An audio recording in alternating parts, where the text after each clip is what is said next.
and she is a true influencer. She's credited with creating the miniskirt, hot pants, fitted waist wrap dresses, jumpsuits as formal wear, lace pantyhose, and even the thong bathing suit. And also topless. Oh, I left that out. Now Topless. you see, I thought topless started in France. All of these things started in France because if I remember, Wait, Paris. the, Yeah. the No, the designers at that actually the time. mini skirt. No, the mini skirt started in Manhattan. I used to go to New York to school on my motorcycle with my holding my little dog and wearing the mini skirt and a bra. My best friend and I, we both were already wearing the mini, and then I worked at night as Peaches Latour in the Cafe Wa in Greenwich Village. What inspired you to go into that school looking the way you did in a miniskirt? I'm sure there was nobody else there like that. Yes, my partner Mia Fonsegreves. Mia's father was Irving Penn, the great Vogue photographer, and her mother was Lisa Fonsegreves, a model. So she was so famous by her family, and I was from a cheerleader from Washington D.C., and the two of us made a partnership right away, best friends, and we both had really gorgeous boyfriends. Me, I had the folk singers in the village, and the two of us became best friends and both said, oh my God, look at this. I'm sick of long skirts. And we both came to Parsons with mini skirts. How'd you come up with the concept of the miniskirt? Boys having them like me. What did you want their reaction to be when you wore the miniskirt? And then what? I wanted them to like me. Did it work? Definitely. My high school boyfriend and I went to New York together too. We were together for about 4 or 5 years and we're still friends. He was the star actor of the school and I was the cheerleader. Well, I got to ask this question. What was it like for Vicky to grow up? Give us a little bit of your background and some of your adventures, because I, Oh, I, I wow. I can't imagine until I hear it from you, what your life is Well, like. yeah, the most exciting thing probably is the fact that I became Peaches Latour in Greenwich Village. There's And where I launched the mini skirt, Peaches Latour. what And I did launched the mini Peaches skirt. Latour do? Was she a I performer? passed the hat. I passed a top hat in the Cafe Wa and Figaro and the cafe, the third cafe, the Third Street And that Cafe was your job, at to night pass after the hat. fashion school, and I had to wear cute outfits for the boys. And then I rented a beautiful floor through brownstone on the ground floor on Jones Street. Bob Dylan was up the block from me, and we had parties. And I had a backyard with a barbecue and everything, and candlelight. And my parties on Vicky Tiel's parties, Peaches Latour parties on Saturday night for 2 years. I had the parties everybody came, all the actors, everybody. Mick Jagger, he came. He wasn't a star yet.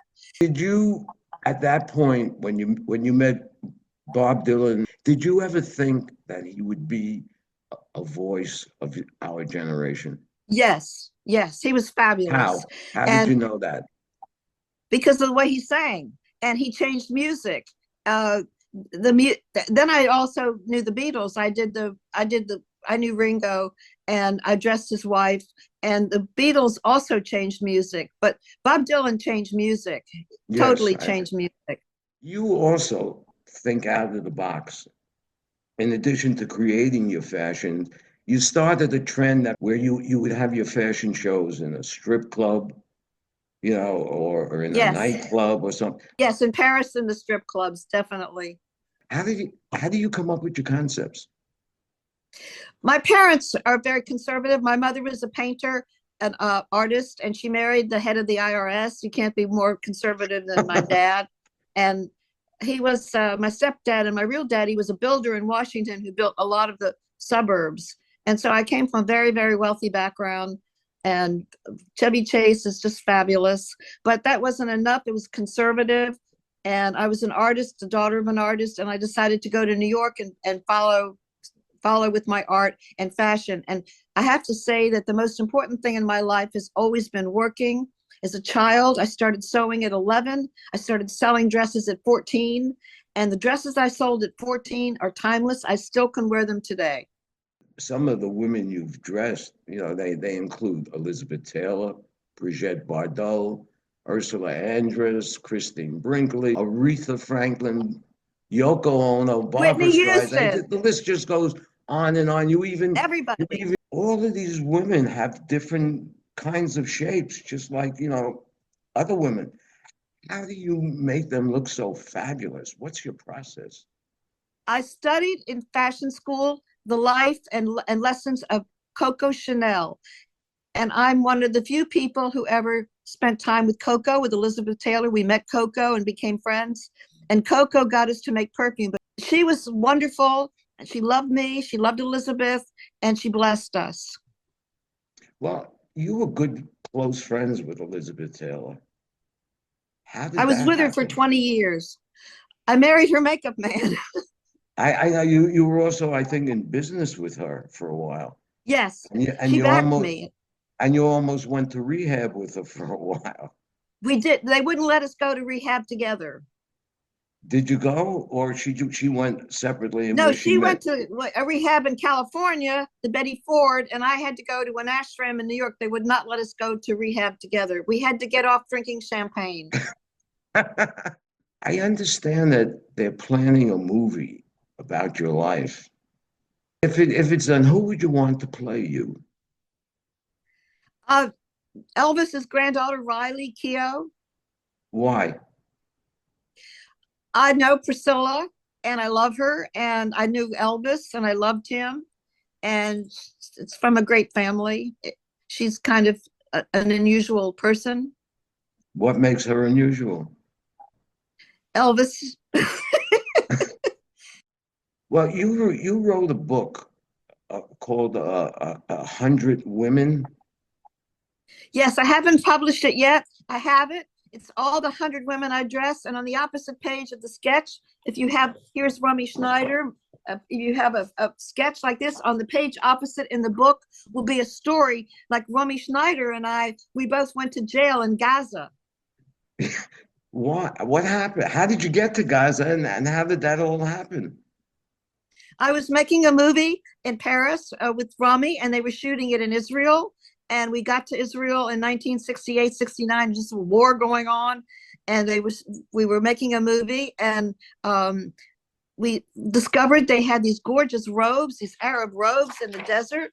So we got into a Jeep. We went out into the desert to buy the Arab robes for my shop. And Elizabeth wanted some Arab robes. So we went out in the Jeep in the desert, and we crossed over, and we ended up in Gaza, and they ended up putting us in jail.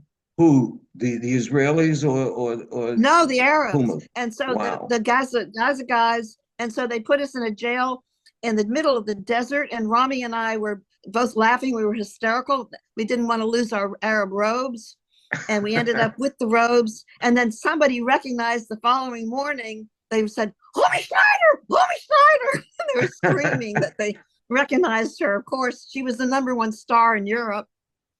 Nobody recognized me. Was that your first brush with the law, or were you in? No, I've been in jail a lot. I've been in jail 6 times.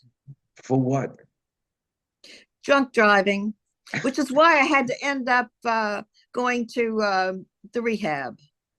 I have never been in jail since I stopped drinking. What's in the future for Vicky Tiel? Hopefully going to put these, you see these here? This is me, a home shopping network, Vicky Tiel. Mm-hmm. I'm hoping to put Aretha Franklin, make clothing, and the Aretha Franklin and all the 100 celebrity women on t-shirts and tops and all kinds of things. Well, that sounds like a whole new adventure for you. Yes, having my clothing and all my designs of the 100 women I dressed on tops. Okay, ladies, keep your eyes open for this lady's website. Name is Vicky Tiel, and she is one of the most interesting people I've met in a long time. So thank you so much for stopping by.